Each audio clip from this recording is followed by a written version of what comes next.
औज़ुबिल्लाहि मिनश्शैतानिर्रजीम बिस्मिल्लाहिर्रहमानिर्रहीम अल्लाहुम्मा सल्लि अला मोहम्मद व आले मोहम्मद बिअददिल मुज़म्मिल वल खसाइस। नाज़रीन TRTV अस्सलामु अलैकुम। नाज़रीन, आज की वज़ाइफ की दुनिया में आपको एक वजीफ़ा शर बता रहे हैं, और वजीफ़ा शर इस वजह से कहा जाएगा कि ऐसे अफराद जो कि दुश्मन के हाथों बहुत ज़्यादा परेशान हैं और वो दुश्मन बार बार उनको तंग कर रहा है और दुश्मन इतना ताकतवर है कि आप उससे मुकाबला नहीं कर सकते, तो ऐसे दुश्मन को उसके अंजाम तक पहुंचाने के लिए ये वजीफ़ा आपको बता रहे हैं। लेकिन इस वजीफ़ा से पहले हम आपसे गुजारिश करेंगे कि अगर आपने ये वजीफ़ा करना है तो सबसे पहले आप कम से कम इस्तिखारा ज़रूर करें। इस्तिखारा करने के बाद आप 1.25 किलो गोश्त का सदका दें और फिर इस वजीफ़ा की इब्तदा करें। ये 1.25 किलो गोश्त आपने कब्रिस्तान में रखना है और अल्लाह से दुआ करनी है कि अल्लाह पाक इस वजीफ़ा की इज्जत से मुझे और मेरे अहले खाना को महफूज रख। अब उसके बाद इस वजीफ़ा को आप करेंगे, क्योंकि ये वजीफ़ा इतना सख्त है कि अगर आपसे ज़रा कोई गलती कोताही हुई तो सब कुछ आपके गले में ही पड़ जाएगा। अब वजीफ़ा क्या है कि आपने कब्रिस्तान से ही, आप जिस वक्त गोश्त रखने जाएंगे उसके बाद कब्रिस्तान में अमूमन कीकर के दरख्त होते हैं, तो कीकर के दरख्त की आपने खुश्क टहनी वहाँ पर अमूमन मिल जाती है, तो वो उठा लेनी है। 7 अदद टहनियाँ, ना हो तो आप तोड़ लें। अब वो 7 अदद टहनियाँ जिस वक्त आप लेकर आएंगे और उल्टे हाथ में ही आप पकड़ेंगे, आप या तो कब्रिस्तान में ही बैठ जाएं या किसी खंडर जगह पर बैठ जाएं या सहरा में बैठ जाएं, कोई भी ऐसी जगह जो कि वीरान हो वहाँ पर बैठ जाएं। अब जो आपने पढ़ना है उसे ज़रा गौर से सुनेंगे। बिस्मिल्लाह अल्लाहु अकबर फ़क़ासा फ़िरऔन रसूला फ़अख़ज़नाहुम अख़ज़म वबीला इन्ना आतैनकल कौसर फसल्लि लिरब्बिका वन्हर इन्ना शानियका हुवल अब्तर हुवल अब्तर।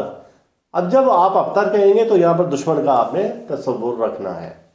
ये आपने इसी तरीके से सूरह मुज़म्मिल की आयत मुबारका के साथ सूरह आपको बताइए कि सूरह कौसर, इस तरीके से आप मिलाकर पढ़ेंगे और इसकी तादाद आप जो रखेंगे तो तादाद आप इसकी बड़ी ख़ास एक तादाद है और वो तादाद रखेंगे और वो तादाद है 305 बार।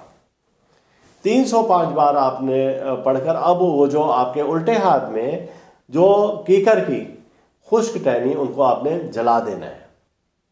उनको जलाकर जब वो कोयला बन जाए, आपने फूंकना नहीं है, सिर्फ आपके हाथ में थी, आपने पढ़ लिया। आपने पढ़ने के बाद आपने उनको जला दिया। जलाने के बाद जो वो खाक हो और जो वो कोयला हो, जो राख हो, तो वो आप दुश्मन के घर कहीं पर भी फेंक दें, जो कि आपको जलील ख़ार कराए, जो कि आपको ख़राब कराए, जो कि आप पर जादू कराए, जो कि आपके माल व असबाब का ख़ात्मा करना चाह रहा है और आपको मुख्तलिफ़ किस्म की धमकियाँ भी दे रहा है, लेकिन किसी सूरत में वो बाज नहीं आ रहा और वो जालिम है।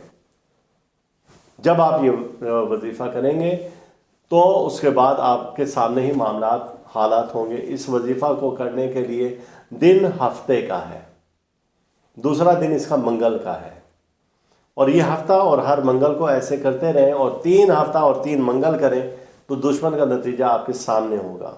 और दूसरा ये है कि कमर दर अकरब अगर लगा हो तो उस दौरान में भी इस वजीफ़ा को आप उस साथ में कर सकते हैं। कमर दर अकरब की जो बिल्कुल दर्जा होगा, तो बुर्ज अकरब में जब कमर होगा 3 दर्जा पर, तो उसमें आप ये कर सकते हैं, तो आपको इसके नताइज बिल्कुल मिलेंगे और आप देखेंगे कि इसके कितना तेज़ असर है, तो आप खुद हैरान रह जाएंगे। तो इस वजीफ़ा की इजाज़त है उन लोगों को जो कि इस्तिखारा करें और फिर उसके बाद उन्हें इस्तिखारा में अगर जवाब मिल जाए तो फिर बेशक ये करें और दुश्मन को अपने अंजाम तक पहुंचता हुआ आप खुद देखेंगे इंशाअल्लाह। लेकिन फिर हम बता रहे हैं कि सदका हर बार आप करेंगे। जब भी आपने ये वजीफ़ा करने के लिए जाना है तो गोश्त लेकर जाएंगे, गोश्त पहले देंगे और फिर उसके बाद इस वजीफ़ा को करेंगे।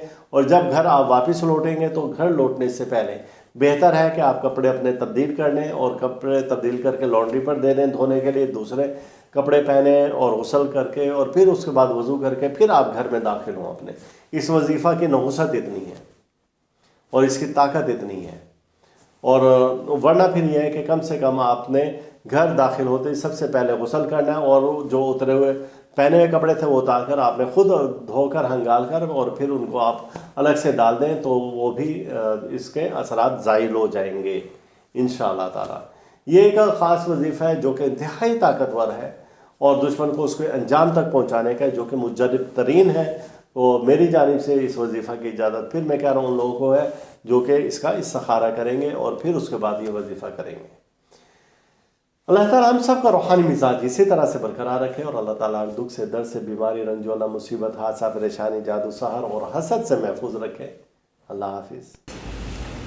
آپ اس ویڈیو کو لائک کریں اور ساتھ ہی سبسکرائب کا بٹن دبائیں اور گھنٹی کا بٹن دبائیں تاکہ ہر نئی آنے والی ویڈیو آپ کو مل سکے.